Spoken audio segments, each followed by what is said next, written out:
नमस्कार सभी को।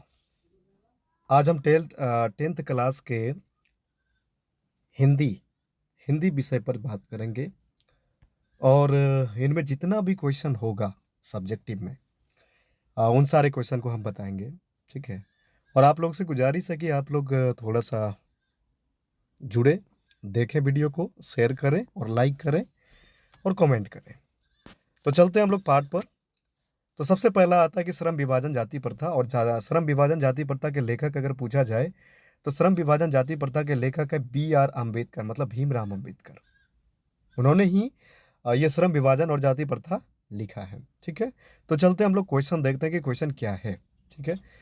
तो सबसे पहला क्वेश्चन हम लोगों के पास है कि लेखक किस विडंबना की बात करते हैं और विडंबना का स्वरूप क्या है, ये पूछ रहे हैं।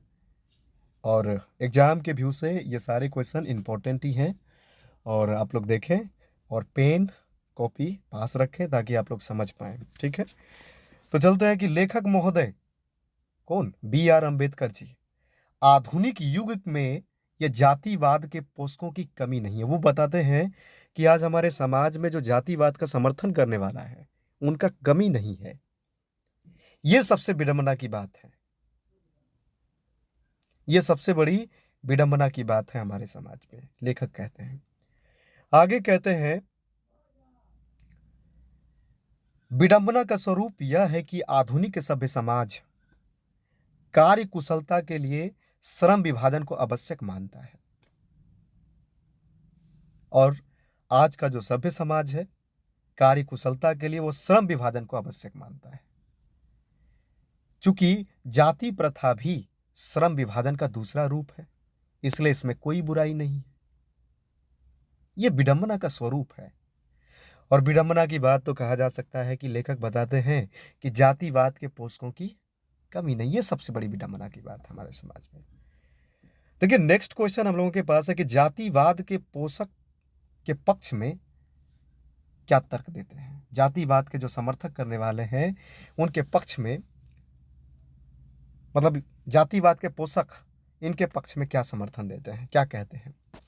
वो कहते हैं कि जातिवाद के पोषक जातिवाद के पक्ष में अपना तर्क देते हुए कहते हैं कि उसकी उपयोगिता सही है, सिद्ध करना चाहते हैं।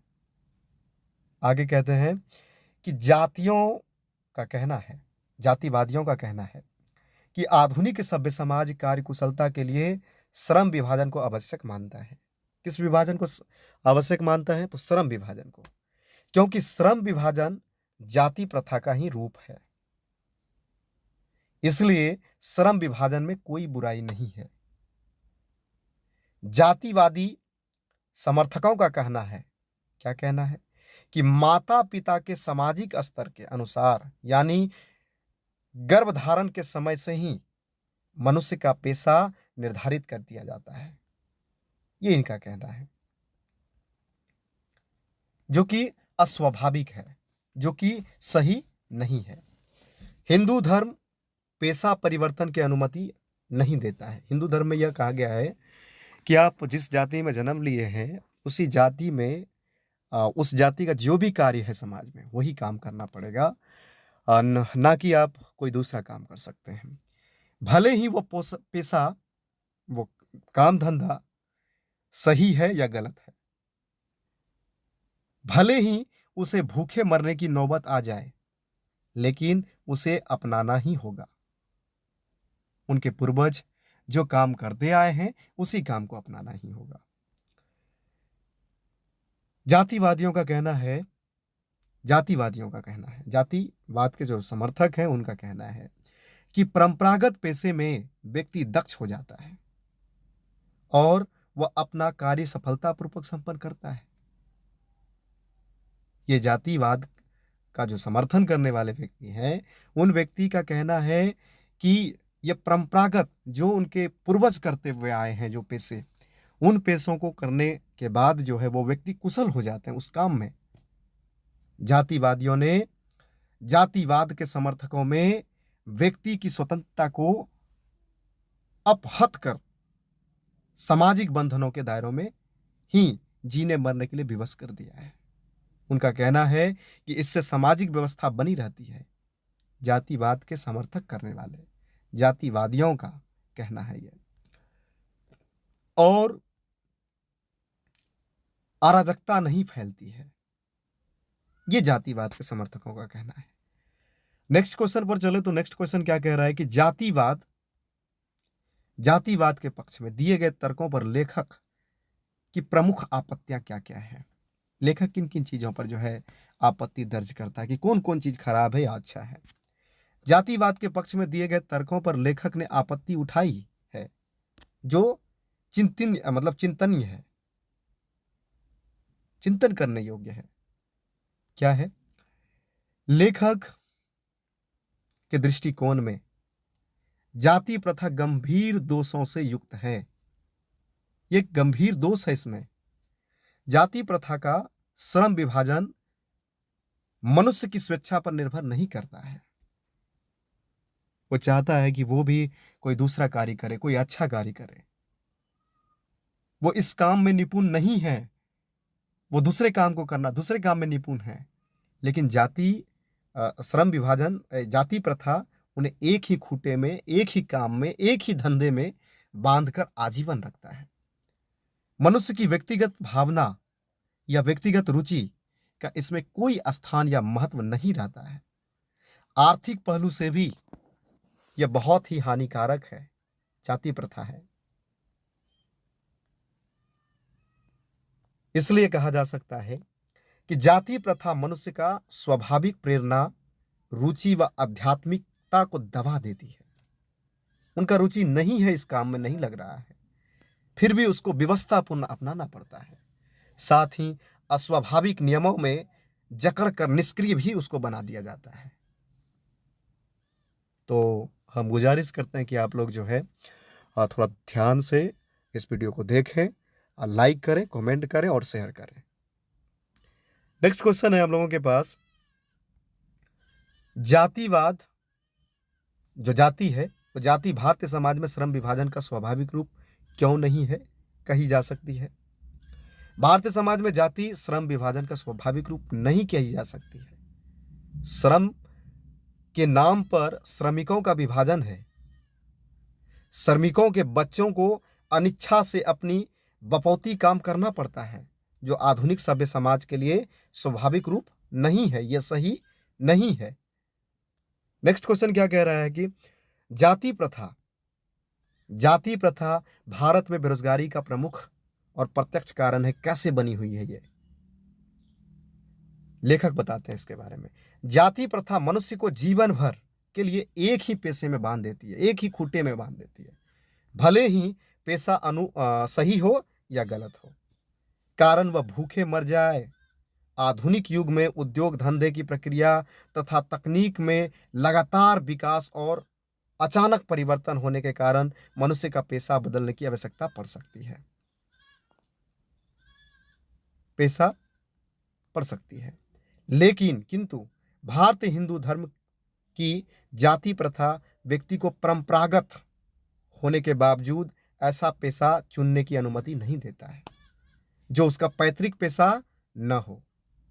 ये कहता है हिंदू धर्म की जाति प्रथा व्यक्ति को परंपरागत होने के बावजूद ऐसा पेशा चुनने की अनुमति नहीं देता है कि आपका पूर्वज जो करते आ रहा है उनका वंशज भी वही करेगा। यह अनुमति नहीं देता है भारतीय हिंदू धर्म। इस प्रकार पेशा परिवर्तन की अनुमति न देकर जाति प्रथा भारतीय समाज में बेरोजगारी का एक प्रमुख और प्रत्यक्ष कारण बनी हुई है। नेक्स्ट क्वेश्चन है कि लेखक ने, हम थोड़ा फास्ट खींच रहे हैं ताकि आप लोग समझ पाए, और 2022 में के एग्जाम के दृष्टिकोण से बहुत ही इंपॉर्टेंट है, और इसलिए आपसे गुजारिश है कि आप लोग देखें और वीडियो को लाइक करें और सब्सक्राइब करें। ठीक है, तो देखते हैं 6 नंबर क्वेश्चन। लेखक आज के उद्योगों में गरीबी उत्पीड़न से भी बड़ी समस्या किसे मानते हैं। लेखक कहते हैं कि आज के उद्योगों में गरीबी और उत्पीड़न से भी बड़ी समस्या जाति प्रथा को मानते हैं। वो जाति प्रथा के कारण पेशा चुनने में स्वतंत्रता नहीं होती है। मनुष्य की व्यक्तिगत भावना तथा व्यक्तिगत रुचि का इसमें कोई स्थान नहीं होता है। मजबूरन, मजबूरी कहा जा सकता है उसको, मजबूरन बस जहां काम करने वाला का दिल न दिल लगता है और न दिमाग को ही लगता है, और कार्य में कुशलता भी प्राप्त नहीं किया जा सकता है। अतः ये निर्विवाद मतलब सिद्ध हो जाता है। आर्थिक पहलू में से भी जाति प्रथा हानिकारक है, एक तरह से कहा जा सकता है। तो ये सभी कारण है कि आज गरीबी और उत्पीड़न की समस्या यह जाति प्रथा बनी हुई है। ठीक है।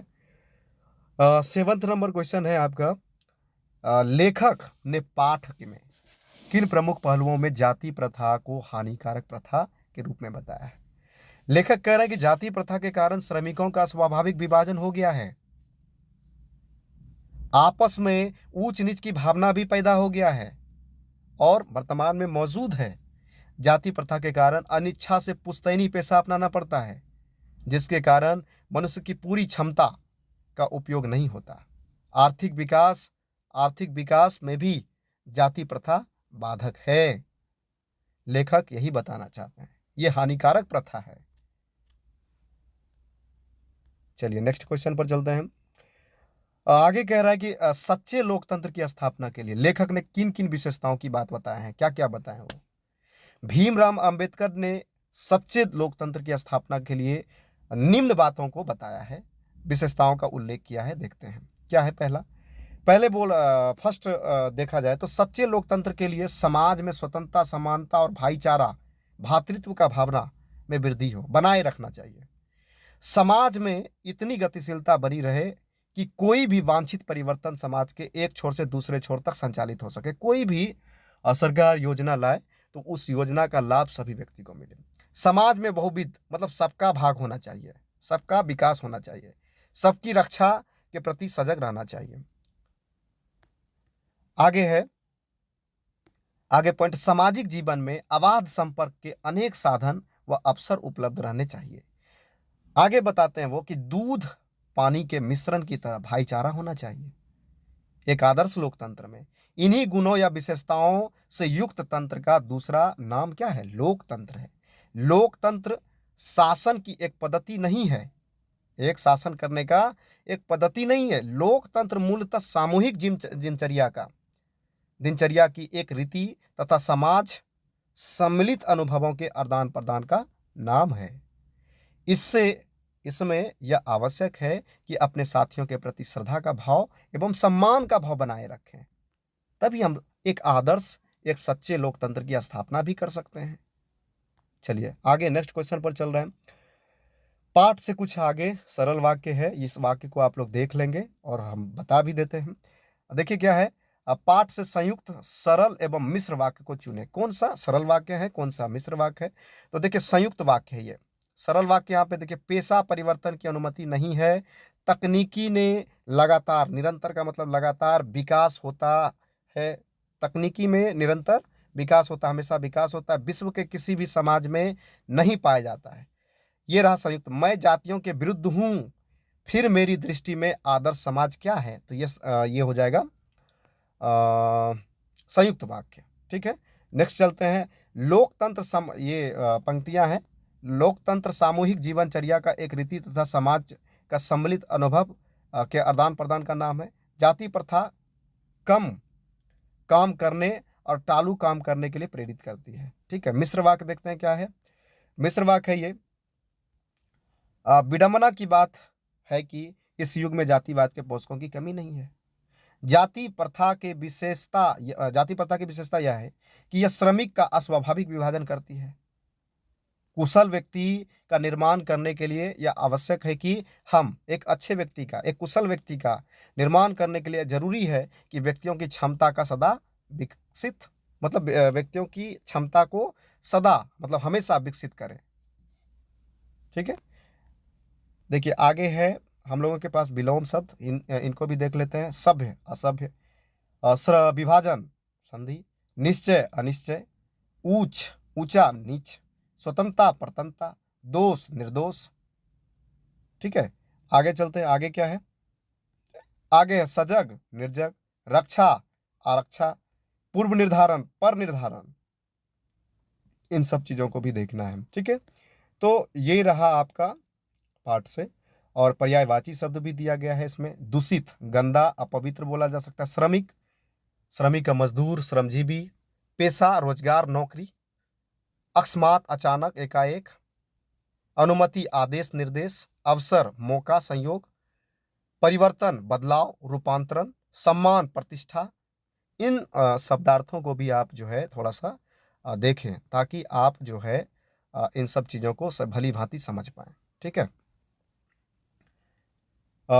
अब जो है इनमें हम लेखक का परिचय देखेंगे, ज़्यादातर डिले नहीं करते हुए, ताकि आप लोगों का एग्जाम के व्यू से बहुत ही इम्पोर्टेंट रहे। ठीक है। श्रम विभाजन जाति प्रथा के यदि श्रम विभाजन मान लिया जाए तो इनमें से गद्यांश भी बनाने के लिए आता है एग्जाम में। ठीक है, तो आप लोग इनको भी देख लीजिएगा। और यहाँ पे देखिए पाठ का नाम है श्रम विभाजन जाति प्रथा, इनके लेखक कौन है। पाठ का नाम यहाँ पे दिया हुआ है श्रम विभाजन जाति प्रथा, और इनके लेखक भीमराव अम्बेडकर। श्रम विभाजन की दृष्टि से जाति प्रथा गंभीर दोषों से युक्त है, क्योंकि इसमें स्वेच्छा, व्यक्तिगत रुचि कोई स्थान नहीं रहता है। यह मानवीय स्वेच्छा पर निर्भर नहीं रहता है। ठीक है, तो ये सब चीज़ों को भी आप आराम से देखिएगा।